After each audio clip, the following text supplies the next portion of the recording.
Hello दोस्तों, कैसे हैं आप सब।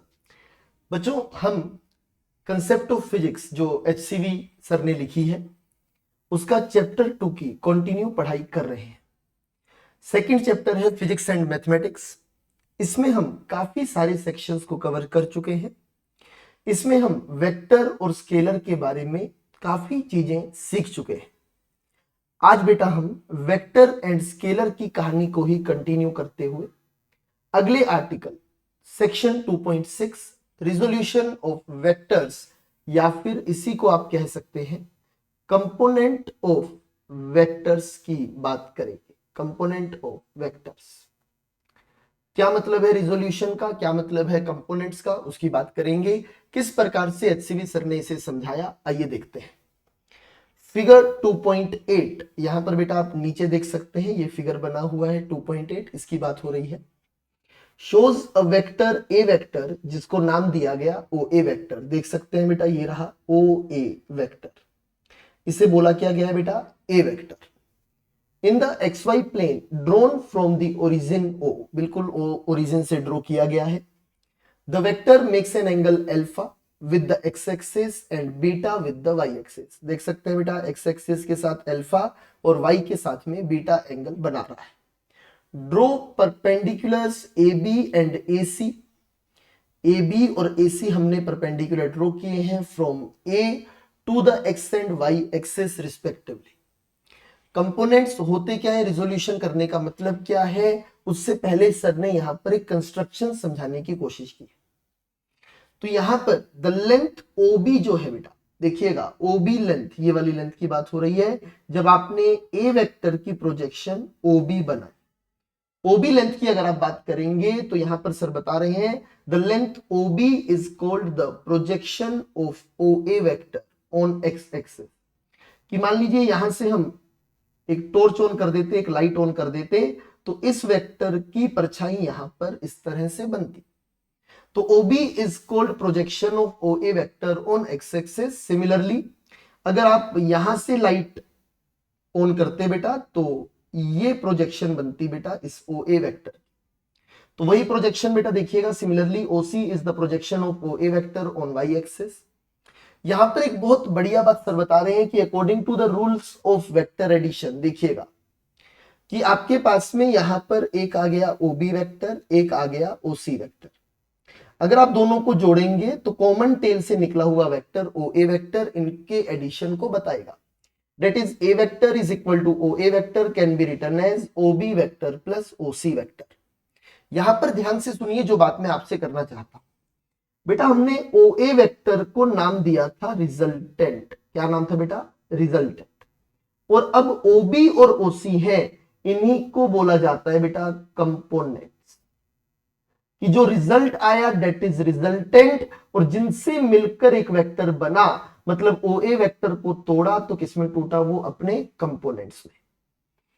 कि एक वेक्टर को आप तोड़कर कैसे लिखते हैं, यहां पर उसकी बात आपके सामने की गई है। तो आगे देखेंगे बेटा, thus we have resolved the vector A vector into two parts. इसीलिए इस आर्टिकल का नाम है resolution of the vector. One along O X, मतलब एक्स एक्सिस के along, and the other along O Y, Y axis के along. क्योंकि बेटा ये आपस में परपेंडिकुलर एक्सिस है, इसीलिए इन दोनों रिजोल्यूशंस, इन दोनों कंपोनेंट्स को रेक्टेंगुलर कंपोनेंट्स भी बोला जाता है। क्या कहेंगे बेटा, रेक्टेंगुलर कंपोनेंट, ऐसा भी नाम इन्हें आप दे सकते हैं। मतलब OA के लिए OB and AC OC rectangular components है। आगे सर बताते हैं, अगर इनके मैग्नीट्यूड्स की बात करें, the magnitude of the part along OX को बोला है OB। ये बेटा OX वाले पार्ट का नाम OB है। बेटा अगर आप ध्यान से देखें तो मैं यहां पर एक ट्राइंगल बनाना चाहता हूं।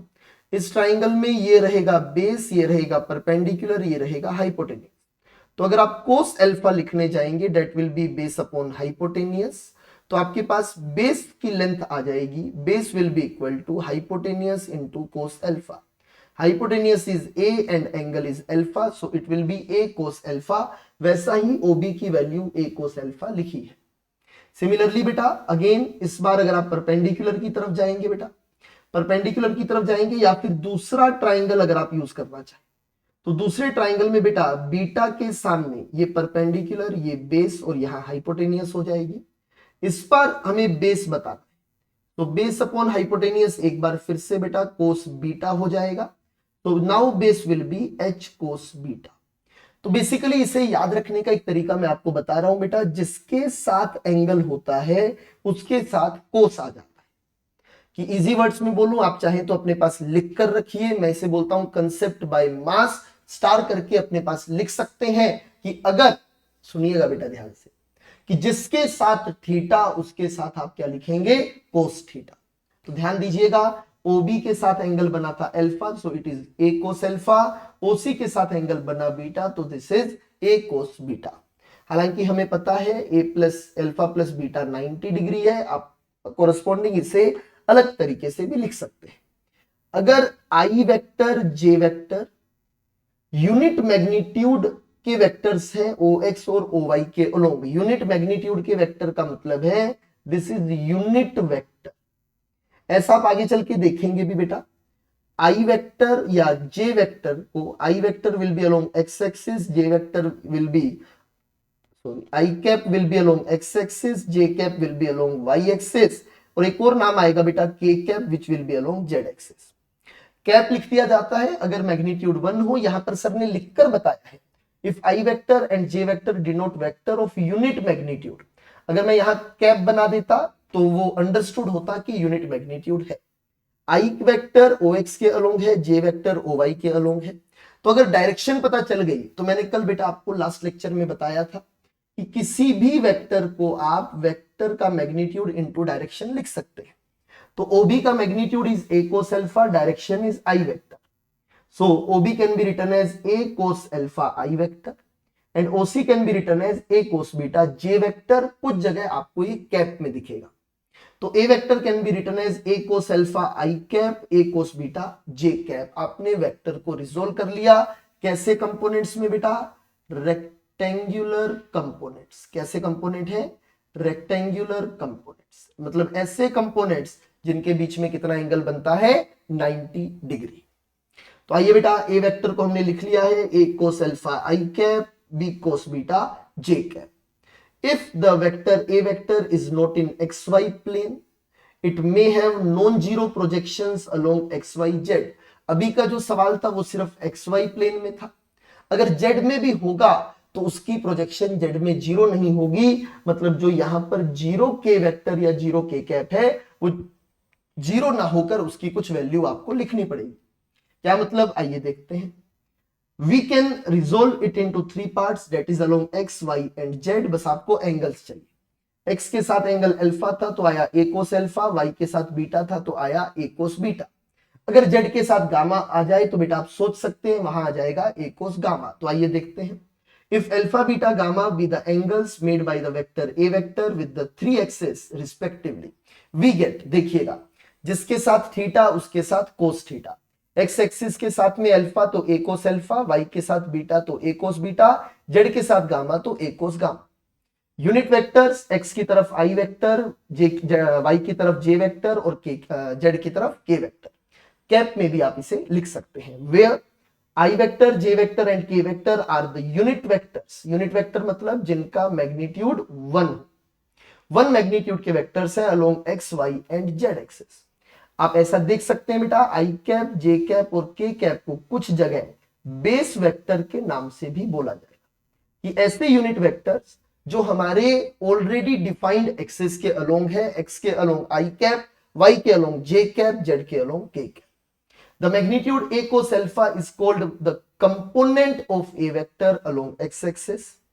ए कोस बीटा का नाम हो जाएगा कंपोनेंट वाई एक्सिस के along, A cos gamma will be the component along Z axis. ऐसा सर यहां पर लिख रहे हैं। प्रोजेक्शन बोल लीजिए, कंपोनेंट बोल लीजिए, उसका मतलब एक ही है। In general the component of a vector A vector along a direction making an angle theta with it is A cos theta. जैसा मैंने आपको बताया कि आप डायरेक्टली लिख सकते हैं बेटा, क्या लिख सकते हैं वहां पर, जिसके साथ थीटा उसके साथ कोस थीटा। कि आपको ए वेक्टर का कंपोनेंट चाहिए इस डायरेक्शन में, जिस डायरेक्शन के साथ एंगल कितना है, theta, so you can write it as A cos theta directly. Which is the projection of A vector along the given direction. बस एक बात याद रखें, ब्रह्मास्त्र दे रहा हूं बेटा, मास कंसेप्ट आपके सामने ला रहा हूं। कंसेप्ट ये कहता है कि जिसके साथ थीटा, साथ में बोलेंगे, जिसके साथ थीटा उसके साथ कोस थीटा। वेरी गुड बेटा, बहुत बेहतरीन तरीके से आप लोग तैयारी कर रहे हैं। आगे सर यहां पर बताते हैं इक्वेशन 2.3, यहां पर देखिएगा, दिस इज इक्वेशन 2.3 आपके सामने है बेटा। A vector is equal to A cos alpha I cap, A cos beta J cap and A cos gamma K cap.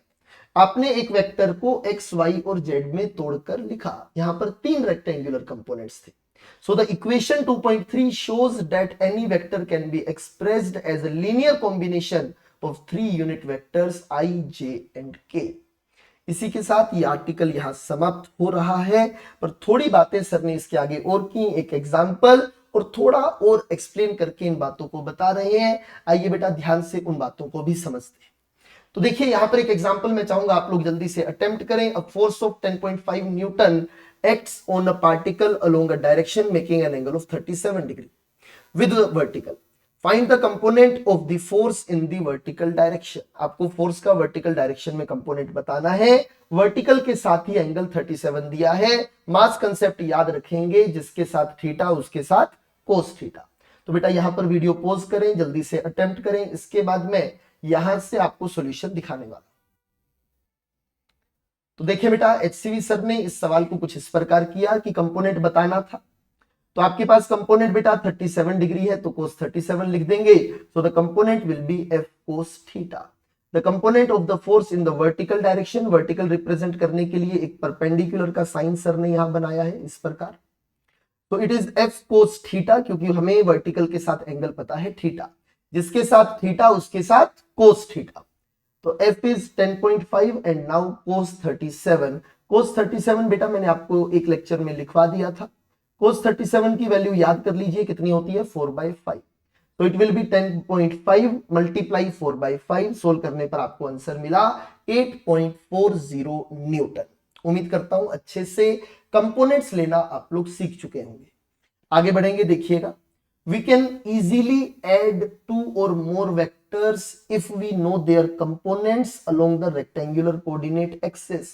बेटा कंपोनेंट कर तो लिए सर, इसका फायदा क्या है, बहुत बड़ा फायदा इसके आगे सर यहां पर हमें बता रहे हैं कि क्या फायदा है। सुनिएगा कि अगर आपको रेक्टेंगुलर कोऑर्डिनेट्स में कंपोनेंट पता है, उस केस में आप 2 या 2 से ज्यादा वेक्टर्स को इजीली जोड़ सकते हो।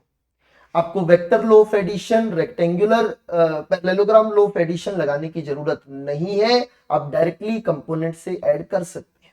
कि सर ये कैसे करेंगे, आइए देखते हैं।